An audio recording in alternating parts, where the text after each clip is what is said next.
What's going on today, Dallas Cowboys fans, Cowboy Nation all over? I hope you guys had a great Thanksgiving yesterday. Unfortunately, of course, we know the Dallas Cowboys dominated the Washington Commanders. Final score, Dallas Cowboys 45, Washington Commanders 10. It was not even a close game under any estimation. The Dallas Cowboys now sitting at 8-3 with final record, and the Washington Commanders now dropping down to 4-8. It was, of course, we know NFC East, especially division rivalry games, sometimes these can go up and down. You never know. It can be a roller coaster. But yesterday, the Dallas Cowboys took care of business from the very beginning. And honestly, you just saw the aggression from the offense, defense, special teams. Again, we've just been able to take advantage of a much weaker opponent because we do know the Philadelphia Eagles are sitting at 9-1 right now after 10 games played for them. And the Dallas Cowboys, after 11 games, sitting at 8-3 once again. That's one of the best records in the league, the entire league. But we do have some ground to make up in it if we're going to try to win this division, of course, because we do know the Philadelphia Eagles, although it's not even always blowout games or whatever, they are finding ways to close out games and finish out some wins. So the Dallas Cowboys are going to have to make up some ground.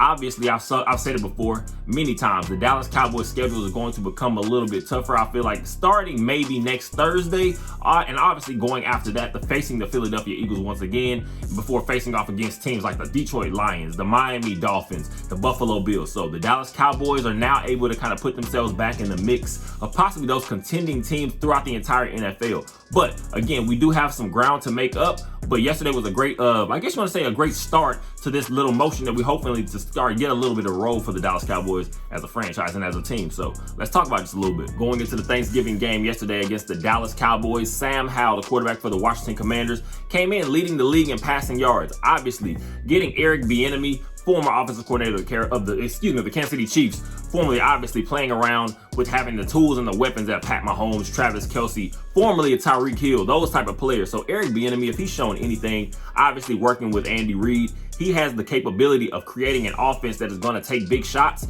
try to make plays downfield, and just continue to keep the ball moving down the field. And the Washington Commanders came in, and you saw early on, they were starting to have a little bit of success. I'm not going to say necessarily they didn't show up on the scoreboard, but they were kind of getting a few things rolling as the game went on here and there because they're going to take their shots. But what you wanted to see from the Dallas Cowboys defense, obviously Dan Quinn likes to move guys around a little bit. And like I said, well, a few guys especially move around more like chess pieces a little bit, whether it's Donovan Wilson, your guys like that. Dan Quinn was going to have to continue to keep an aggressive defense himself because, again, this front seven, we know, obviously spearheaded by Micah Parsons, who did have 1.5 sacks in the game yesterday, pushing his season total to 11.5. Of course, we talk about Micah Parsons in these Defensive Player of the Year candidate, just topics all the time throughout the national media, local media, just the fans of football in general. Micah Parsons is one of those guys, obviously. So the front seven was going to have to continue to get after the quarterback.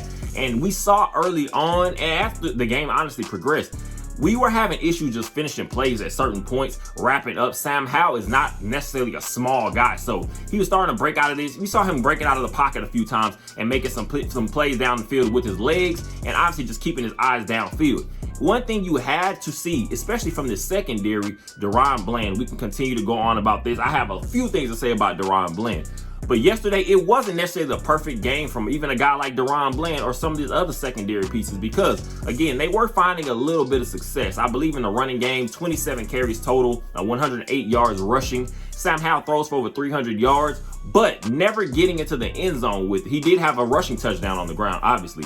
But that is going to be a perfect key to success, because some of these teams obviously are going to start to get better as we face teams like the Seattle Seahawks next Thursday. You're going to see guys that are able to make some plays with their arm, so this front seven is going to have to stay intact. I want to see us get much better at keeping containment. There were a few times it seems as if this pass rush, whether it's in the running game or again, we're talking about in pass coverage or pass rush, you're watching the front seven. Sometimes we lose containment. Some guys are over pursuing, getting out of their gaps, and that can get you in trouble. So although we are aggressive and it is going to bring big plays, you have got to be wary of things like that because it's going to get you in trouble. Obviously, talk about more pieces in this pass rush like Dante Fowler also being able to make some plays yesterday. So just continue to keep that thing being machined and just working on it and getting the fine details aligned because we do know the Eagles are coming up. Jalen Hurts, if he does anything, he will beat you on these broken broken plays at certain points. So you're going to have to clean that up if you're looking to have the success that you're aiming to have in the long run. Now we can talk about 24-year-old DaRon Bland, 5th round pick in last year's draft out of Fresno State, a guy that we did not even get to see much playing time earlier in the season, last year, prior to the injury to Jordan Lewis, which gave some opportunities. And sometimes this league is just like that. You never know exactly how guys are going to get their opportunities, but you want to see them step in and show that they can actually be able to be some playmakers in this league. DaRon Bland, in less than 20 games, like I said, didn't really even play the first half of the season last year. Still led the team with 5 interceptions last year. Coming into, obviously, this season, he's expected to be more so your nickel corner. Stephon Gilmore at one side. You have Trayvon Diggs playing the other boundary corner. And we have a guy like DaRon Bland playing the nickel corner position. Obviously, that's very important in the NFL now because the NFL offenses obviously like to spread things out more times than not. Especially you're seeing more teams as the years have gone on. A lot of teams are playing a little bit more up tempo. So you're needing that guy that can play sideline to sideline, use the boundaries, because we do know you have to be versatile playing in this league. So obviously, unfortunately, losing Trayvon Diggs, the rest of the fan base in general, especially me, I'm going to speak for myself. There were lots of questions. Exactly, is DaRon Bland a guy that you can look at to play that outside boundary corner like I was just talking about? Because we do know Trayvon Diggs, if anything, he's a playmaker, a guy that's going to be able to shut down drives just by taking the ball away. And sometimes when it's okay to be a technical type corner, more in the sense of like a Stephon Gilmore. He understands the fine lines, the fine details of playing that corner position, but he's not necessarily the guy that you're going to consider a pick artist. So you're asking yourself, just taking what Trayvon Diggs does bring to this team out of the loop, is that going to pretty much be detrimental? And we saw what happened in that first game against the Arizona Cardinals. Guys are still trying to figure out where exactly they fit in.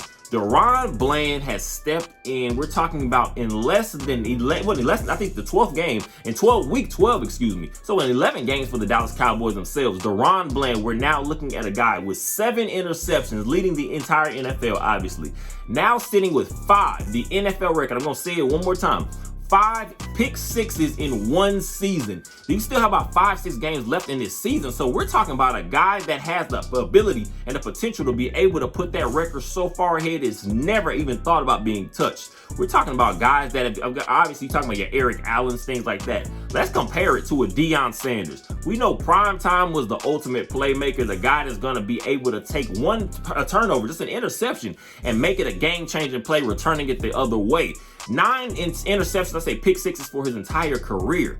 We're talking about DaRon Bland doing this, 5 pick sixes. That is something you're not going to see for a long time. DaRon Bland, personally, in my opinion, did not have the best game yesterday, but what you were, it was just good to see. Sometimes that's what the cornerback position is. I always say quarterback and cornerback. Those are 2 positions where you have to have a short memory. You have to be able to put things behind you. And that's exactly what he did. Sam Howell goes to hit an out route, and he speaks about it a little bit post-game, speaking about DaRon Bland. He sees the out route, and he just feels it. He says, I have to make this play. The biggest thing to me, it wasn't even the interception itself. It was the return. Because again, you see multiple guys at one point, whether it's Terry McLaurin, Sam Howell, you see guys trying to make the tackle, but he was completely determined. He's gonna make this thing happen. And yesterday, we're talking about Thanksgiving once again. You know, the eyes are all over the Dallas Cowboys regardless. But yesterday, that was just a big game to show that he is a playmaker throughout the entire league. So now, of course, obviously as this fan base, and the name has started to boost and go up a little bit over the, I guess you can say the past weeks. But now, DaRon Bland is probably a name you're going to see all over the place. Now we're talking about national media recognition, because what he has done is special, and it should not ever be, I guess you want to say, you can't sneeze at it, because it's something that we've never seen before. DaRon Bland is going to now put him in, I'm going to say, start making his case. You see whether it's guys like Darius Slay tweeting out yesterday, he should be Defensive Player of the Year. As of right now, his name should be in that hat. Obviously, we know Micah Parsons is one of those guys we talk about year after year. DaRon Bland is starting to show out that he is one of those guys. And now we're going to have to start looking at ourselves and asking, when we're possibly able to get a Trayvon Diggs back next season, is this going to be one of those Legion of Boom type situations? Of course, you still need to shore everything up. Else up. Now, I'm being a little facetious, but you have to ask yourself, is DaRon Bland going to be one of those guys now you're going to see matching up with the Trayvon Diggs for years to come? Because that contract extension, the numbers are going to continue to go up, because I don't see DaRon Bland slowing down anytime soon. A few other key notes on the defensive side of the ball. Of course, you had DaRon Bland leading the team with 10 tackles, but Damone Clark right behind him with 9 total tackles. To me, I felt like it was more of an all-around, I guess you want to say successful type game for Damone Clark. You saw him moving around well out there, especially we're talking about in the run game and just running sideline to sideline. Rashaan Evans obviously finally able to get some playing time. I believe he had 3 tackles yesterday. Again, a guy we're going to find ourselves, just again, maybe it's going to be by committee because we do know Marquise Bell got a little banged up yesterday. We're still trying to figure some things out at that position, an undersized type linebacker. So expect to see Rashaan Evans get a little bit more run as the season continues to progress, because now he should be getting more and more comfortable being in the playbook again, just being in the facilities for a few weeks now at this point. Obviously, also going into Jonathan Hankins yesterday, 2 sacks. A guy we're pretty much, especially once he joined this team last year from the Raiders, we're looking at a guy that we're more so expecting to be just pretty much that stalwart in the middle of our interior, help out with the run defense because he's very good and proficient at that. Obviously, that's why you find yourself asking a guy like Jonathan Hankins to help mentor a guy, especially our rookie first-round pick, Mozzie Smith. You're looking for a guy like Jonathan Hankins to be that mentor. But seeing again, we're talking about a run-stopping D tackle, being able to come away with 2 sacks. That was a nice addition to the game. Also, Diggy Zua had a nice solid game again yesterday. Just the interior overall, like I said, Dallas Cowboys just had a great team win overall. But defensively, these guys showed out. You give up only 10 points in this league, the way the NFL is run now, that's a good sign. It goes without saying, obviously, Dak Prescott had another masterclass game. We can talk about the opponents. We can talk about who we're playing. We can talk about the toughness of the schedule up to this point right now. But at the end of the day, you have got to come out there and show up, because we could talk about any given Sunday. We know what this league is. Anybody can lose to anyone on any single Sunday. So being able to come out there and take advantage of, again, we're talking of inferior teams, of inferior defenses. That's what you're supposed to do. Because again, if it was that simple, everybody would do it every single week. Dak Prescott yesterday, 331 yards, 4 touchdown passes, I believe a 68.8% completion percentage and 142.1 passer rating. Again, a guy that pretty much just took control of the game from the beginning. Now, season stats sitting over a little bit over 2,900 passing yards with a 23-6 touchdown to interception ratio. Dak Prescott now leading the league in passing touchdowns for now. Josh Allen is still right on his neck, obviously. But we're talking about second in QBR, I believe, by 75, a little bit over 75.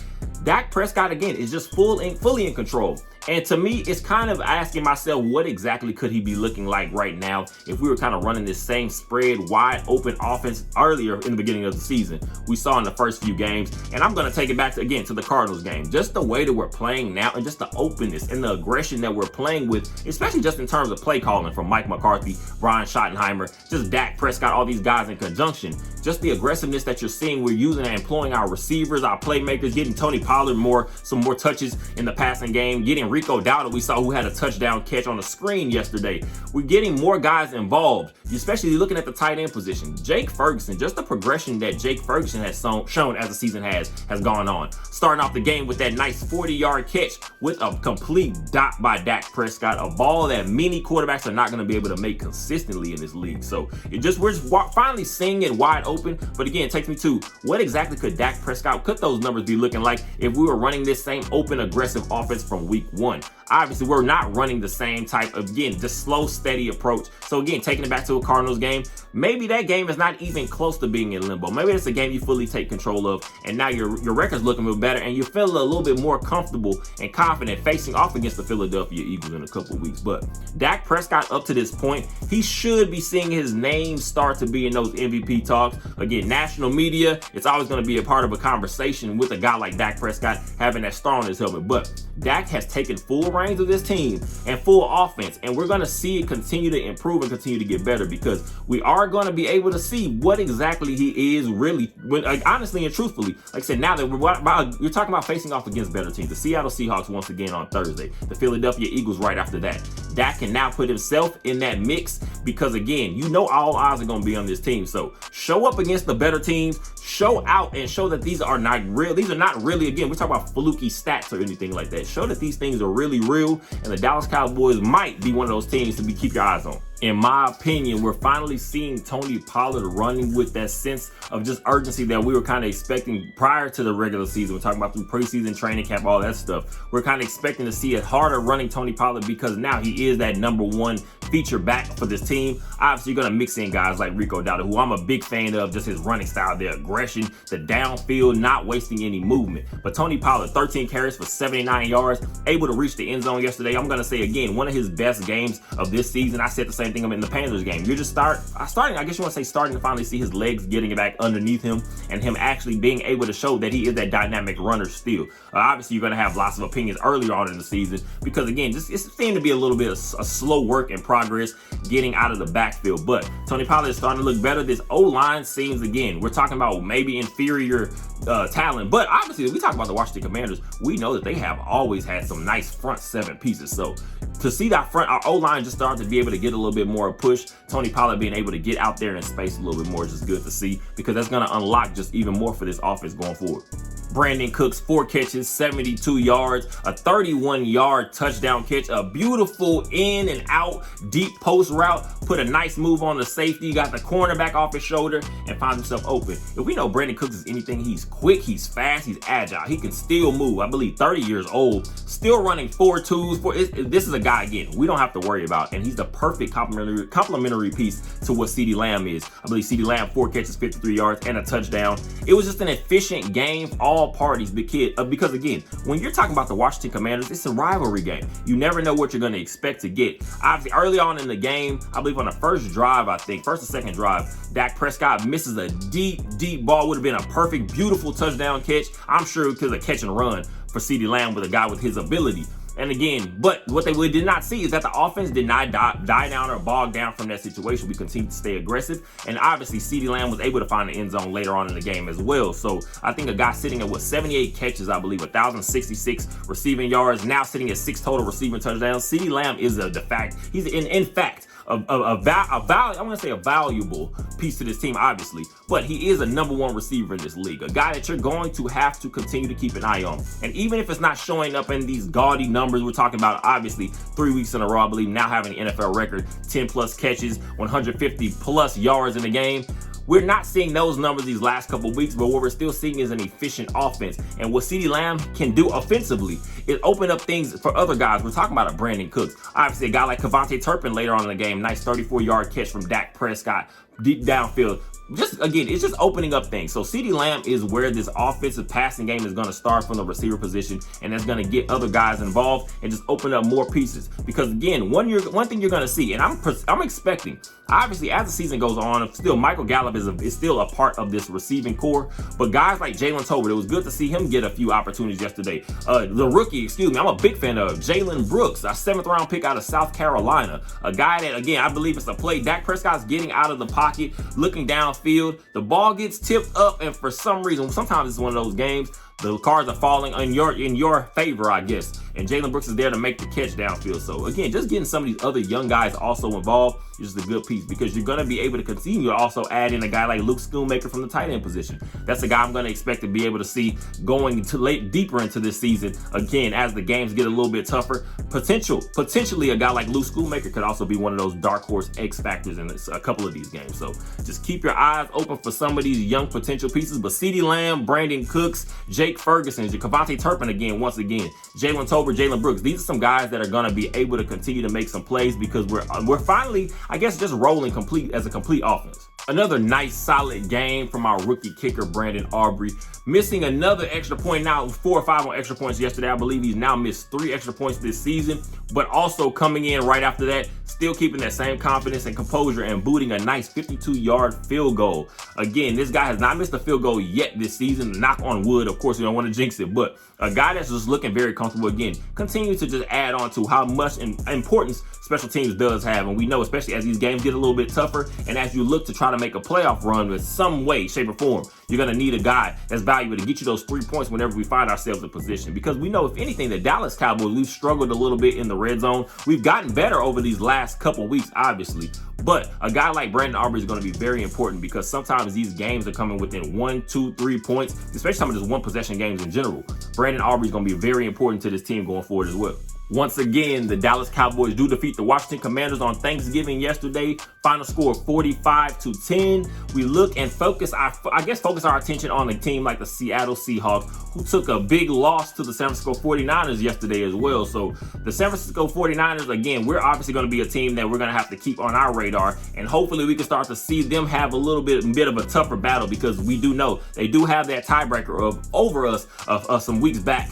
And obviously, again, like a team like the Seattle Seahawks, you also know they're going to come into this next game against the Dallas Cowboys ready trying to get some get back, because they also don't want to see them fall too far behind a team like the San Francisco 49ers in that division in the NFC West. So the Seattle Seahawks are now going to be the Dallas Cowboys' next opponent, November 30th. Next Thursday at 7:30, I believe. We will be playing at a Cowboy Stadium. So it's another home game and a potential opportunity for the Dallas Cowboys to continue to keep this train rolling. I think the Dallas Cowboys now are leading the team offensively in scoring, based on, again, just that big explosion once again, because you do know when you come to Cowboy Stadium, we're going to be hot, ready to roll on any opponent that we're facing. So the Seattle Seahawks are going to come in ready to go. The Dallas Cowboys have got to do the exact same. I appreciate you guys for all the support. Go ahead and like, comment, subscribe, share, and definitely keep liking and commenting, for real. I definitely appreciate all you guys' opinions and your thoughts on the Dallas Cowboys in general yourselves. So as always, go Cowboys.